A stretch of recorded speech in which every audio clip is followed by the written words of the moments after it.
एक काले भालू का एक सुंदर दृश्य है जो एक नदी के किनारे खड़ा है। उसकी आंखें पानी में तैरते मछलियों को ध्यान से देख रही हैं।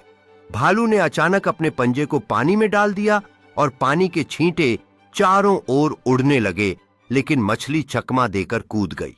भालू अब पानी से बाहर आया है, उसके मुंह में एक मछली है और वह गर्वित नजरों से अपने शिकार का जश्न मना रहा है। भालू अब नदी के किनारे बैठा है, अपनी शिकार की मछली का आनंद लेते हुए, और उसके चारों ओर मछली के अवशेष बिखरे हुए हैं। एक काले हिरण की कहानी है जो एक हरे भरे जंगल में रहता था। हिरण की गति इतनी तेज थी कि वह केवल एक क्षण में एक पक्षी की तरह उड़ जाता था। जंगल में सभी जानवरों के साथ मिलकर यह हिरण एक नई दोस्ती की शुरुआत करता है।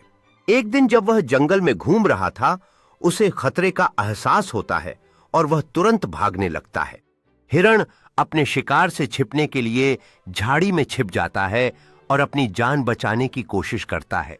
यह कहानी एक मेंढक और कछुए की है जो एक सुंदर तालाब के किनारे पर रहते हैं। एक दिन मेंढक तालाब में कूदता है, खुश होकर तैरते हुए मछलियों के बीच खेलता है। कछुआ भी मेंढक के साथ पानी में जाने का फैसला करता है और दोनों हंसते हुए तालाब में एक साथ समय बिताते हैं। मेंढक कछुए को पीठ के बल तैरना सिखाता है और दोनों धूप में आराम करते हैं।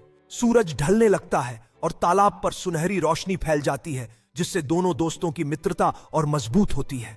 मेंढक और कछुआ तालाब के किनारे एक चट्टान पर बैठकर अपनी रोमांचक कहानियां साझा करते हैं। एक किसान है जो अपने खेत में काम करता है और उसके पास एक बड़ा बैल है। किसान अपने बैल को निकटवर्ती गौशाले की ओर ले जा रहा है, जहां वे मिलकर एक सुंदर शाम का आनंद लेते हैं। किसान और उसका बैल एक पेड़ की छांव में आराम कर रहे हैं, जहां किसान अपने बैल को कहानियां सुना रहा है। बारिश के मौसम में किसान और उसका बैल एक कीचड़ वाले खेत में साथ मिलकर मेहनत कर रहे हैं। किसान अपनी फसलों को स्थानीय बाजार में दिखा रहा है, जहां उसका बैल भी उसके साथ खड़ा है। दोनों की मेहनत का फल दिखाई दे रहा है।